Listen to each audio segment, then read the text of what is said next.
Hi, welcome back to my channel. I'm Fleur.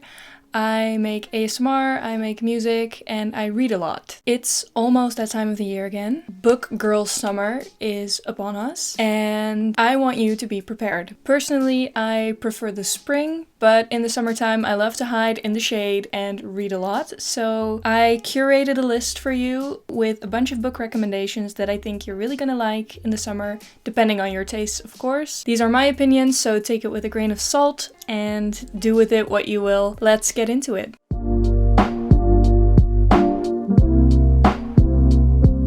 The first category I have for you is romantic and nostalgic. If there's one thing I read in the summer, it's romance and just good vibes. I like light reads in the summer, so I have a few. We're gonna start with my all-time favorite, and that is Every Summer After by Carly Fortune. Carly Fortune? Anyway, this follows Persephone Fraser and her family buys a house by a lake, and her next door neighbor is Sam. Sam and Percy become best friends, and then something blows up, they don't speak for years, and later they reconnect. I'll read the back to you because I won't do it justice. They say you can never go home again, and for Persephone Fraser, that has felt too true for the last decade. Ever since she made the biggest mistake of her life, instead of glittering summers on the lakeshore of her childhood, she spends them in a stylish apartment in the city, going out with friends and keeping everyone at a safe distance from her heart. Until the day she gets a call that sends her racing back to Barry's Bay and into the orbit of Sam Florek. For 5 summers, through hazy afternoons on the water and warm summer nights working in his family's restaurant, Percy and Sam have been inseparable. And slowly that friendship turned into something breathtakingly more, before it fell spectacularly apart. When Percy returns to the lake to attend Sam's mother's funeral, their connection is as undeniable as it had always been. Percy must confront the decisions she made and the years that she spent punishing herself for them in order to determine once and for all whether their love might be bigger than the biggest mistake of their past. It's childhood best friends to lovers, it's second chance romance. I feel like if this had a scratch and sniff cover, it would smell like sunscreen. It really would. This is the perfect summer romance book. It has a trope in here that's very controversial, so I recommend looking it up on Goodreads if you want to find it. If you don't want to hear about the trope, that's fine too. I really didn't mind, so there's that. I love Percy and Sam, and I'll reread this whenever I'm sad. It's such a good summer book. Then Carly Fortune also came out with the second book this year. This released in May, I believe, I'm not sure, but it's called Meet Me at the Lake. The thing about these books is that they go back and forth between the past and the present. She did that with the same one as well. I was very skeptical at the beginning, but I ended up really liking the book. It's such a good summer read once again. It's light, it's fun, I'll read the back. Fern Brookbanks has wasted far too much of her adult life thinking about Will Baxter. She spent just 24 hours in her early 20s with the aggravatingly attractive and idealistic artist, a chance encounter that spiraled into a day-long adventure in the city. The timing was wrong, but their connection was undeniable. They had shared every secret, every dream, and made a pact to meet again 1 year later. Fern showed up, Will didn't. At 32, Fern's life doesn't look at all how she once imagined it would. Instead of living in the city, Fern's back home, running her mother's lakeside resort, something she vowed to never do. The place is in a disarray, her ex-boyfriend is the manager, and Fern doesn't know where to begin. She needs a plan, a lifeline. To her surprise, it comes in the form of Will, who arrives 9 years late, suitcase in tow, and an offer to help on his lips. Will may be the only person who understands what Fern is going through, but how can she possibly trust this expensive suit-wearing mirage who seems nothing like the young man she met all those years ago? Will's hiding something, and Fern's not sure. She wants to know what it is. But 10 years ago, Will Baxter rescued Fern. Can she do the same for him now? These backs are long, yo. Anyway, it's nice. They met a bunch of years ago, spent one day together, clearly not over it. Some people found this very unrealistic. I think that it was pretty okay in the end. We've all had very meaningful conversations with strangers one time that kind of left us thinking, right? I just think this is a fun summer read as well, so I would definitely recommend it. It also has the lake. It has a little bit of the Dirty Dancing vibe with the resort, which is fun because she refers to it in the book as well, so that's a nice little detail. Then if you've watched my previous video where I talked about book recommendations for music lovers, I will re-recommend a book, which is The Summer of Broken Rules. I don't have a physical copy. That story follows Meredith Foster, who has just lost her sister, and she goes to Martha's Vineyard for a wedding, and in the groom's party there's a guy that she starts to like, and they're hanging out together, but they're also playing a really big game of assassin with the whole group of people there. So it's just really fun. It has a lot of scheming, and I think it's YA, so it doesn't have spice. These other books do, by the way. Very good spice. Yeah, just good summery vibes all around. Summery, fun, light, fresh. Lobsters, I don't know. Also based on Taylor Swift songs, so. Next, we could talk about every single book that Emily Henry has ever written, but I'm going to specifically talk about book lovers and beach read. I am rereading beach read. This is about January, and January is a hopeless romantic who narrates her life like she's the lead in a blockbuster movie. Gus is a serious literary type who thinks true love is a fairy tale, but January and Gus have more in common than you think. They're both broke, they have crippling writer's block, and they need to write 2 bestsellers before the summer ends. The result? A bet to swap genres to see who gets published first. The risk? In telling each other stories, their world might change entirely. This follows January, and she goes to a home that belonged to her father who passed away, and she's going there to write this book that she has to finish. And her neighbor, oh my god, of course, is her college rival, Gus. It's just a really fun story about their romance and them writing the book together. Emily Henry writes incredibly funny banter. It's light, but it also talks about grief as she's grieving her father and some family issues, all that kind of stuff. But I think it's called Beach Read for a reason, so read it at the beach or in your backyard or in bed, any place. It's just good times, and you'll probably blaze through this one. Next up is book lovers, and this is about Nora. Nora is a cutthroat literary agent at the top of her game. Her whole life is books. Charlie is an editor with a gift for creating bestsellers, and he is Nora's work nemesis. Nora has been through enough breakups to know that she's the one men date before finding their happily ever after. To prevent another dating dud, Nora's sister persuades her to swap her city desk for a month's holiday in Sunshine Falls. It's a small town straight out of a romantic novel, but instead of meeting sexy lumberjacks, handsome doctors, and cute bartenders, Nora keeps bumping into Charlie. Oh my god. So this is kind of enemies to lovers. It's really, really fun. It has a little bit of that Gilmore Girls small town charm vibe going on, which I really love because I loved Gilmore Girls. I also love Nora and her relationship to her sister. This is just very sweet, very fun, and I love Charlie. It's also funny because in this book, I like it when writers do this, but in this book they kind of refer to these authors. So that's really fun, I think. Yeah, a very good, solid summer read. She's also written You and Me on Vacation and Happy Place, which are also 2 great summer reads. I think that Emily Henry just has the formula down, and no book of her disappoints. It's just kind of what you're looking for, what you're interested in, but these were my 2 favorites of hers, so.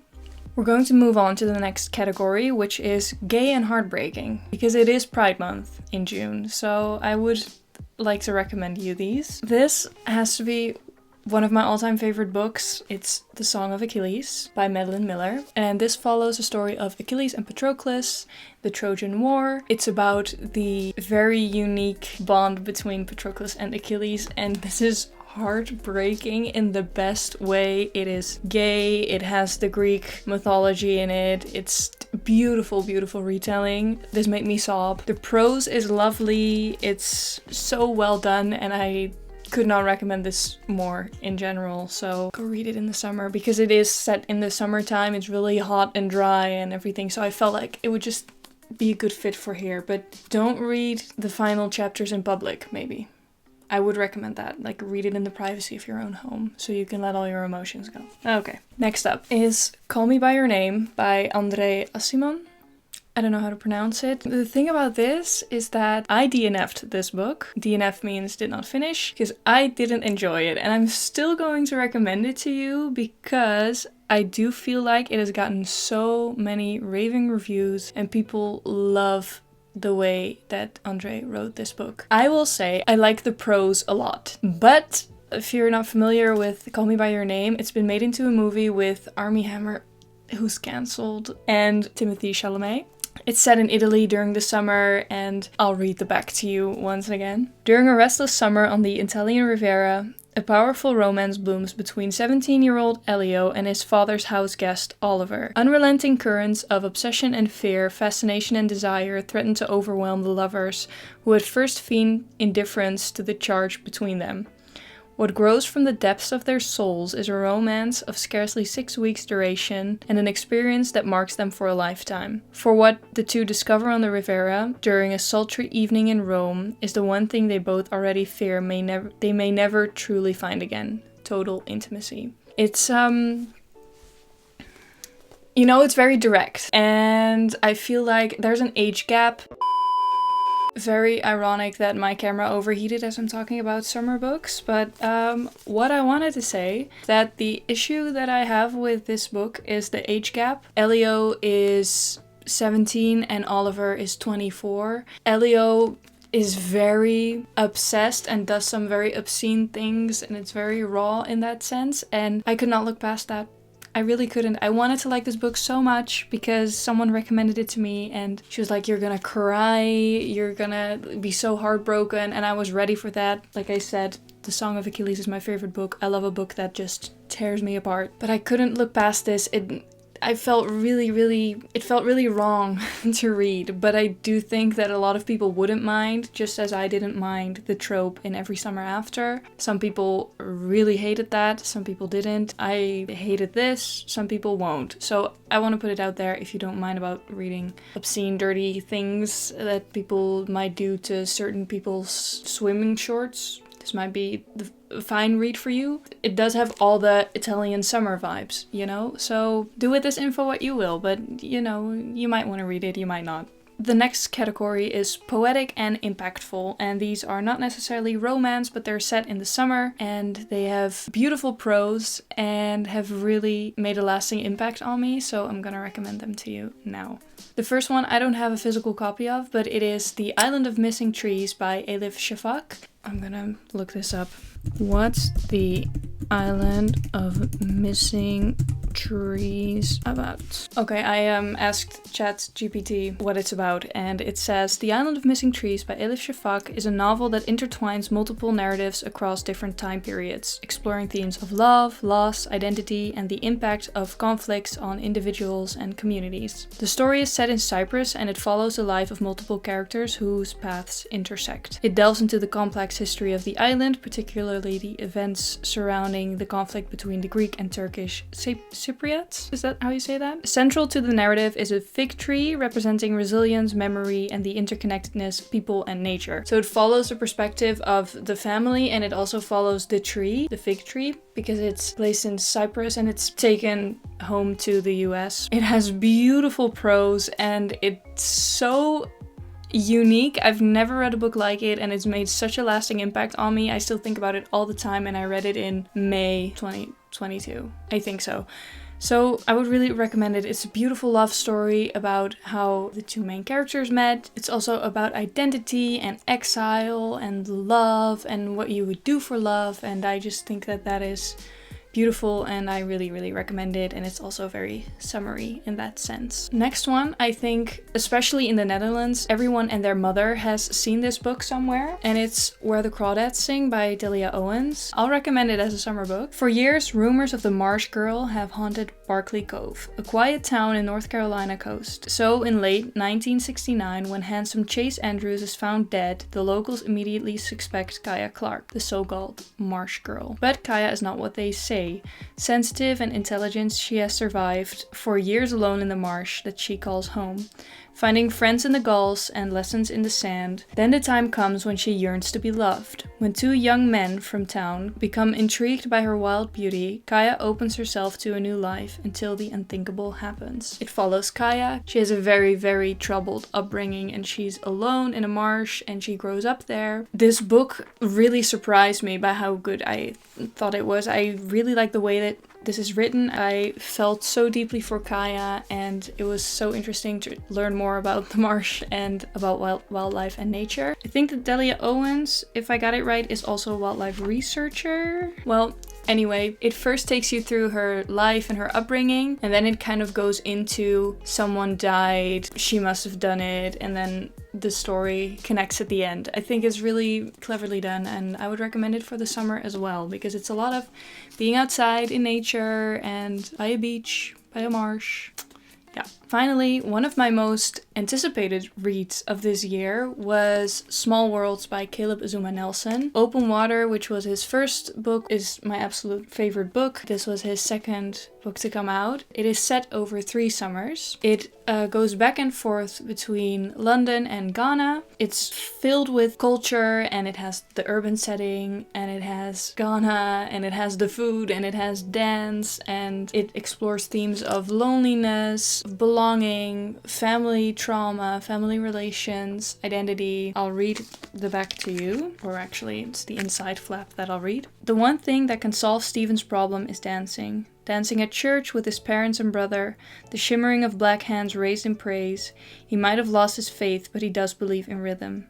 Dancing with his friends somewhere in a basement, and the drums about to drop, while the DJ spins garage cuts. Dancing with his band, making music that speaks not just to the hardships of their lives, but to the joys too. Dancing with his best friend, Adeline, two-stepping around the living room, crooning and grooving, so close their heads might touch. Dancing alone, at home, to his father's records, uncovering parts of a man that he has never truly known. Stephen has only ever known himself in song, but what becomes of him when the music fades? When his father begins to speak of shame and sacrifice, when his home is no longer his own, how will he ever find space for himself? A place where he can feel beautiful, a place where he might feel free. Set over the course of 3 summers in Stephen's life, from London to Ghana and back again, Small Worlds is an exhilarating and expansive novel about the worlds we build for ourselves, the worlds we live, dance and love within. Once again, it has beautiful prose. It's very poetic and rhythmically written, just as Open Water is, and it has the summer vibes. It really does. So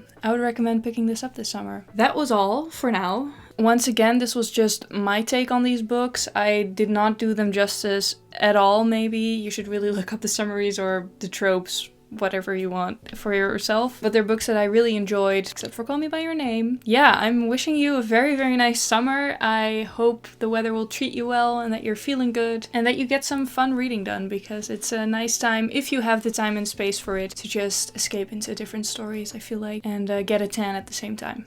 So, wear sunscreen, be safe, and I'll see you in my next video, hopefully. Bye!